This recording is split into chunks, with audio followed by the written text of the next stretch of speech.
Thanks for joining us today on the Big Blue Podcast. I'm Greg Stone, Southeast Campus Provost, and normally I am here with our president, Dr. Lee Goodson, but she's away today, and so I'm joined by Carrie Schultz, who is Senior Director. I won't forget the Senior Director of Marketing Communications. How are you, Carrie? I'm great. How are you? I'm doing really well because we are here today with the one and only Dr. Angela Sivadon, who is now Provost of the Metro Campus, and I'm so excited that she's in that role. Although before we get to questions, I do have to say, in case you hear rumors, I'm not trying to get my old job back. But I have on more than one occasion, publicly in front of people, including in front of Congressman Kevin Hern, U.S. House of Representatives, inadvertently introduced myself as Metro Campus Provost.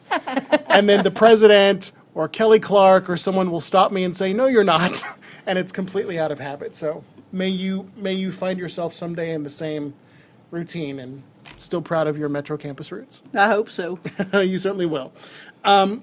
You and I both have some similar background in that we're from the same hometown. Yes. And we both were faculty members here and were FA presidents.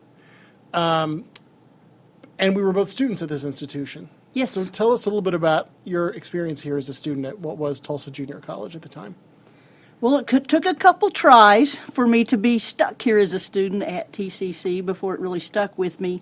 And I was a non-traditional student whenever I came back to school after I tried, 3 or 4 times to get something going. And I typically, like everyone else, I wasn't sure what I wanted to do. I really didn't think I was good enough to be in college or that I would be able to complete being in college.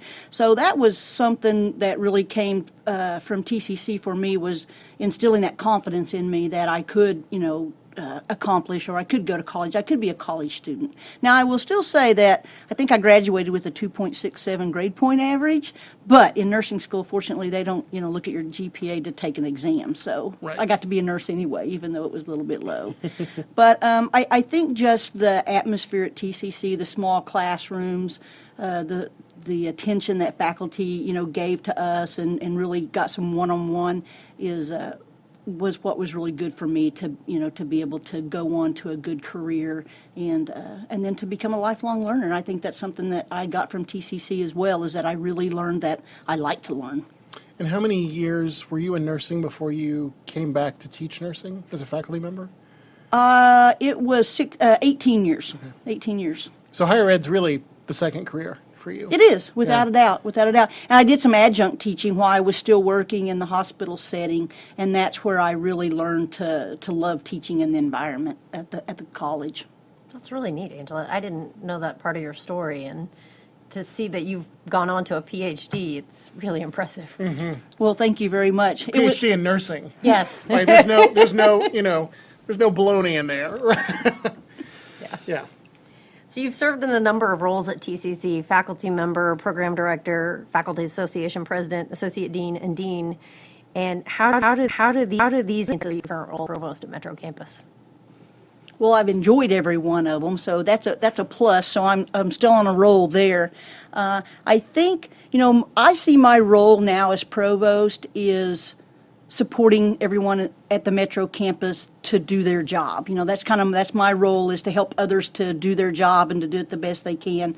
So I think that being in several different roles before that, an adjunct and a regular faculty, full-time faculty member, and as a program director and as a dean, it helps me to see all those different roles from, like multifaceted, so that you can truly know what others are dealing with in their everyday, life and in their educational experiences. So I think that's probably helped me more than anything, is just to be able to experience that from all sides of it. So when someone comes to me and says this, then it's like, hopefully I can relate to that and understand where they're coming from. And just for people who may not remember the email that went out that announced sort of a bit of a shake-up, a little shift in terms of provost college-wide responsibilities. Remind us of what your college-wide responsibilities are. I'm over the School of Nursing, the School of Allied Health, the School of BIT, Connors Correctional Programming, and the C4C are all my responsibilities.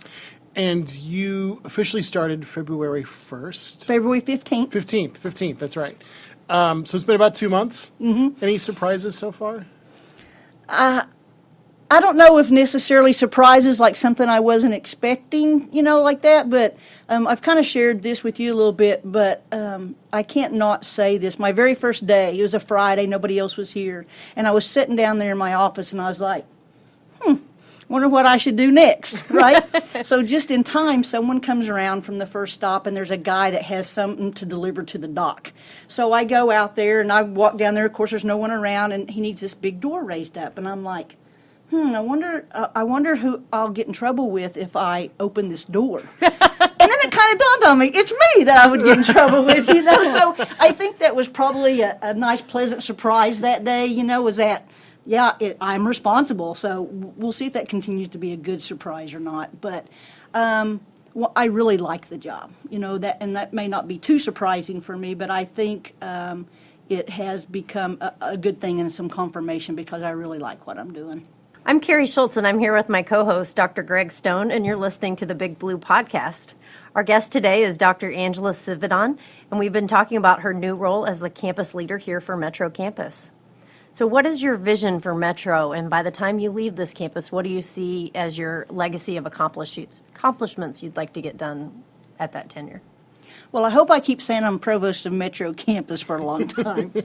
So I think the main goal and kind of what I've been focusing on just the first little bit is just the culture of the campus.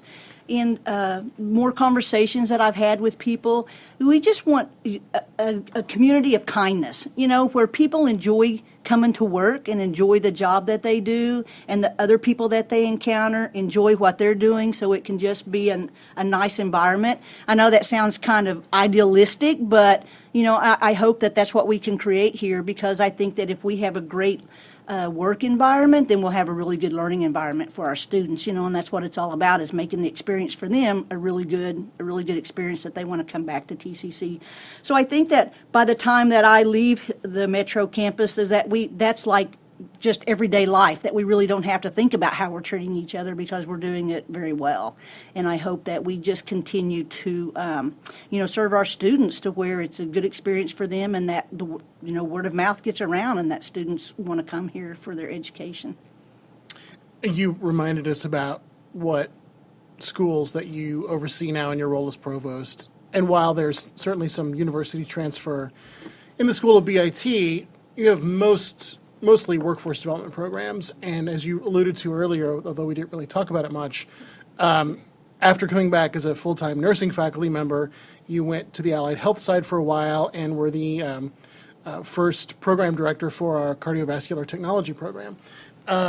So just thinking about like that workforce hat, what are some of your goals to build on the successes we've already had in those areas moving forward?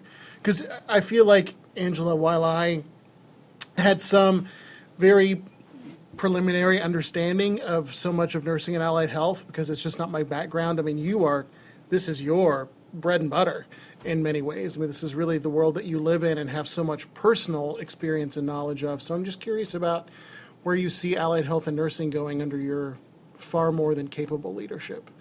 Thanks, Greg. I think just to keep improving upon our programs that we have, that's one of the great things, is that we have so many good programs here, and the people that are running them have a true passion about education in the healthcare setting.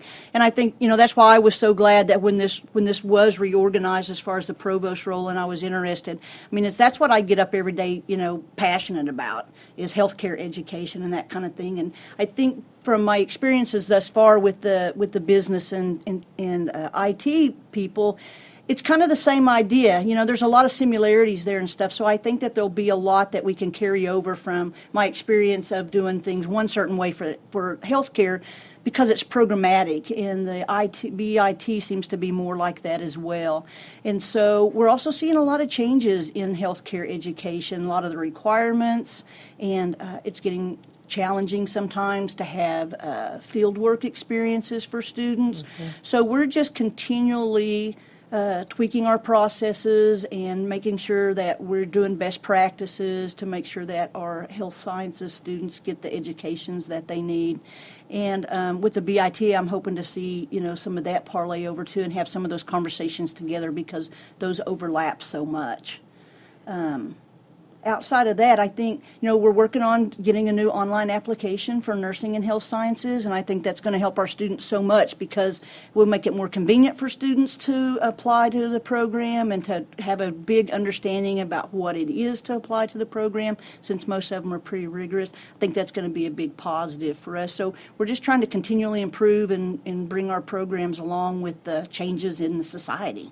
Yeah, and I was actually just thinking about the movement that's going on, I know, within respiratory care and a number of other programs nationwide, that obviously we also have programs too, where the 2-year degree is no longer, without a doubt, the credential that one would need to enter the workforce. So some programs nationwide, like respiratory, some of the others, are looking at requiring a bachelor's degree as opposed to an associate's degree, which really has some serious implications for our programs currently, the way that they're structured, and the fact that so many of our faculty members and program directors are really involved at that national level, having those conversations, advocating for our students, as well as for the professions that they're a part of. And I think that's something that a lot of people don't recognize goes on when you're working with our nursing and allied health programs. Yeah, I agree.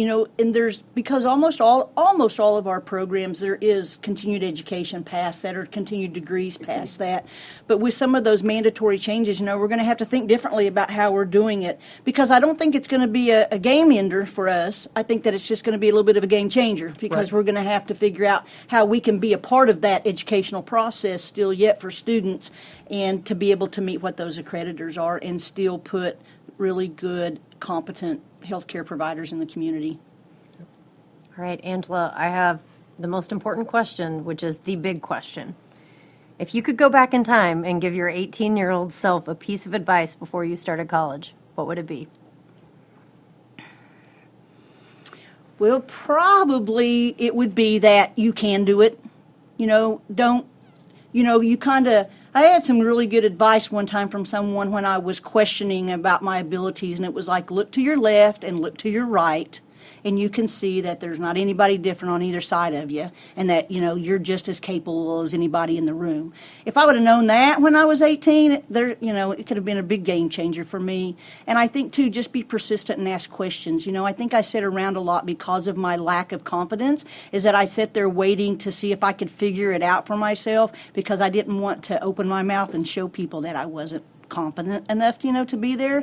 So I think just ask questions, because if you don't, you're not going to know, Mm-hmm. So those would be probably the two main things. That's great advice. Yeah, and so many of our students, we know, lack that confidence. So I'm really happy that here's yet another campus college administrator who remembers that experience and can be there to support those students. So it's great to have you on that team. We've gotten to work together for quite a while, and We have. And I'm excited we still get to work together. Me too, So, Greg. Excellent. Well, you've been listening to the Big Blue Podcast. I want to thank our guest, Dr. Angela Sivadon, the new Metro Campus Provost. I also want to thank my co-host for today, Carrie Schultz, for stepping in at the last minute. Carrie, thanks a lot. It's been fun. No problem. It was fun. And remember, you can catch the Big Blue Podcast each week at The Week at TCC and on the Creativity channel at YouTube. And we will see you next time.